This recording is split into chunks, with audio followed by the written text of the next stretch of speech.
So okay mga paps, musta pala? Ngayong araw pala, magbibigay lang ako ng konting tips at information kung saan pwedeng malocate yung tagas ng langis nyo at kung ano yung pwede nyong gawin para makita talaga kung saan ito nanggagaling. So simulan na natin to mga paps. So ito mga paps, kapag merong tagas sa ibaba, unahin nyo munang tignan yung sa taas. Okay? So unahin nyo tignan ito. Yan.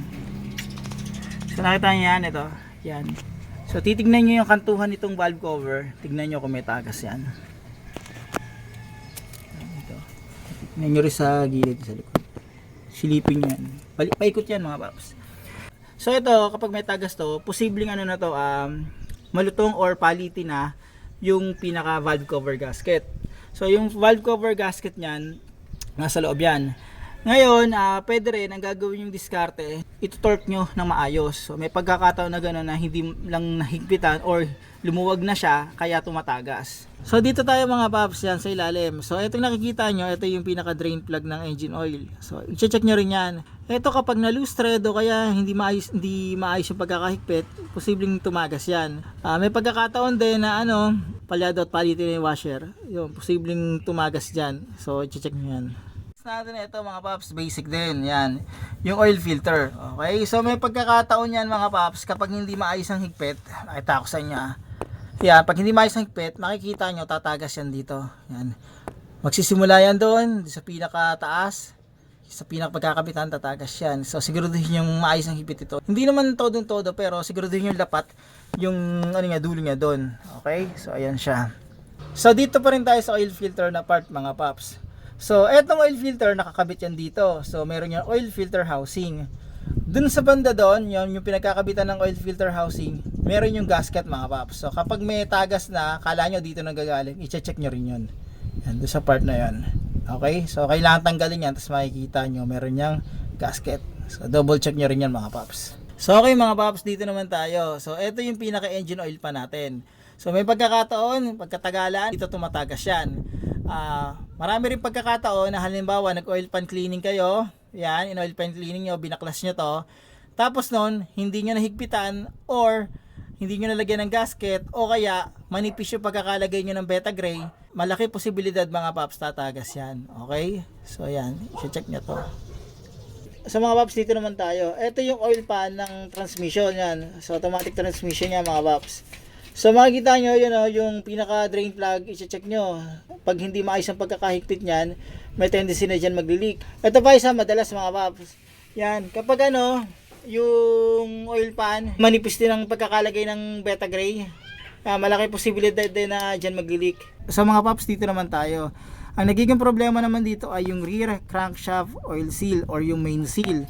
So ito yung bell housing, yan yung bell housing, yan. Tapos ito yung flywheel, andyan yung torque converter, ito yung sa makina. Sa pagitan niyan, meron yung malaking oil seal. So doon yung nanggagaling yung leak sa akin. Ngayon, ito, ang gagawin nyo para malaman nyo na doon talaga nanggagaling yung oil leak. Ito, bubugahan nyo to ng throttle body cleaner or brake cleaner. Kasi yung brake cleaner, throttle body cleaner, mabilis tumunaw yun ng langis na nag-moist or nakalagay Malinis na yan, i-drive nyo at saka i-observe nyo ng isang araw, dalawang araw. Tignan nyo kung dito pagtatagas. Isa pa sa gawin yung diskarte, kasi sa akin may cover. Sa mga sasakyan na may cover, tanggalin nyo yung cover nyan, gaya na sa akin. Tapos, ganun ninyo. Kumbaga, kapain nyo. Makikita nyo kung may tagas yan. Okay? So, ayan siya. Kung wala namang, cover sa mga sasakyan na iba, tignan nyo rito sa whip hole. Yan, ito yung whip hole. Tutulo yan dyan. Isa pa sa mga diskarte, ito. Nakita nyo, yan, ito. Dito tutulo yan kapag talagang grabe na talaga. So, okay mga paps, pakita ko lang sa inyo to. Baka sakaling makatulong to Kung halimbawa, nagpalit na kayo ng oil seal, tapos pakiramdam nyo, may leak pa rin, ang gawin nyo, linisin nyo yung part na may whip hole o kaya linisin nyo to. Yan, etong part na to. Kasi ito, para siyang sponge Ito yung naka-cover doon, para siyang sponge. So, ang nangyari niyan, yung mga oil na luma, habang ginawa, hindi nila nalinisan o kaya yung mga oil na luma na natira dito, hindi talaga na-drain o nalinis, may tendency yan mga paps, kapag nakakabit na yan, syempre, minsan umiinit, napipit-pit yan, di ba? Parang siya rito, siya ng oil dito, kakatas ng oil. So yung kumakatas na oil, pupunta yun sa may whip hole, iisipin nyo baka mamaya may tagas na naman. So mas mainam talaga kapag nagpapalit kayo ng oil seal, ipalinis nyo yung baba ng bell housing o kaya yung sa whip hole para sigurado na na makikita nyo talaga kung pulido yung gawa nila o hindi. Ayan. Ito gasolina, pinanlinis ko rito. Yan ako sa gasolina, tapos piniga-piga ko. So okay mga paps, ito yung oil seal na pinalitan sa akin. Ito may mga iba pang spare dito. Yan. Pero ito lang yung pinalitan sa akin eh. Ito kasi sa torque converter, tawag dito, okay naman to pero sinabay ko na. Pero ito talaga yung issue ko. Mas mainam pag magpapalit kayo, original yung nyo, ipalit nyo. Tapos pag ilalagay nyo, kung posible, lagyan nyo ng beta gray. Yan. Malaking tulong ang beta gray mga paps. Huwag lang yung sobra, pero yung tamang application lang, malaking tulong talaga yan. So okay mga paps, share ko lang rin to. So yung pulley na yan, tinatawag na front crankshaft. So sa mga Vio, sa mga sedan na mga front wheel drive, isa yan sa madalas na issue eh. Yung oil seal niyan doon tumatagas. Okay, so yan yung front crankshaft oil seal. So ito pa sa mga paps, yan yung extension housing oil seal. So sa transmission yan. So kapag nag-leak yan, ang ililik niyan, syempre ATF. So i-check nyo yan mga paps. So okay mga paps, dadagdag ko lang to. So ayan, nakita nyo yung linya na yan, yan yung sa radiator na yan. So yung linya na yan, yan yung oil cooler. Yan, nakita nyo naman eh. Meron pa isa dito yan, in and out yan eh. So ayan siya isa. So oil cooler yan sa mga paps, oil cooler yan sa ATF. Okay, so i-check nyo yan. Pag nag-leak naman, makikita nyo naman kung anong kulay leak eh. So obvious naman kapag medyo pink or pula, yon ATF yon. So ito. So okay mga paps, idadagdag ko lang rin lang. Ito isa sa mga leak sa mga front wheel drive na sasakyan. So ito yung tinatawag na drive shaft oil seal. So ito yung CV joint assembly or yung drive shaft assembly. Pag tinanggal nyo yun, may oil seal yun. So i-check nyo rin yun. Kasi minsan na naguguluhan yung mga tao pag may tumatagas na langis or parang may stain ng langis, akala nila sa CV grease, yung pala sa may drive shaft oil seal na. So mas mainam ma-check yung maigi. Isa sa mga effective way para malaman nyo kung talagang saan ba talaga nanggagaling yung leak. Baka mamaya kasi sa boot lang or baka mamaya sa drive shaft oil seal lang, gumamit kayo nito. Kahit sa sa front at saka sa rear crankshaft oil seal, ito effective to. Sa mga leak, yan. Kasi iba underwash, degreaser, pero tingin ko mas effective to o kaya yung brake cleaner, bugahan nyo. Kasi doon sigurado matutuyo yung oil na yon. Pag natuyo yung oil, observe nyo, sigurado makikita nyo kung talagang doon nanggagaling yung leak. Sa mga paps, dadagdag ko lang to. Isa sa mga discarding ginagawa ng mga veteranong mekaniko, pag nagpalit sila ng oil seal o kaya, alam mo, nagbaba sila ng oil pan, nag-reseal sila ng oil pan o kung ano man, pinapaandar nila sa sasakyan. So, bakit nila pinapaandar sa sasakyan? Pinapainit nila, tinatest drive nila para makita kung may oil leak. Ang dahilan niya mga paps kasi ganito. Ang kasi, di ba, halimbawa, selyado yan, yung oil pan. Halimbawa lang, oil pan.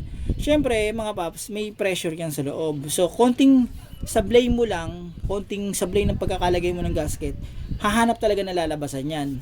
Bukod doon mga paps, yung oil kasi, kapag pinapainit, mas nagninipis yung oil niyan. So, imagine niyo mga paps, manipis na yung oil, talagang manipis na yung oil, tapos ang lakas ng pressure.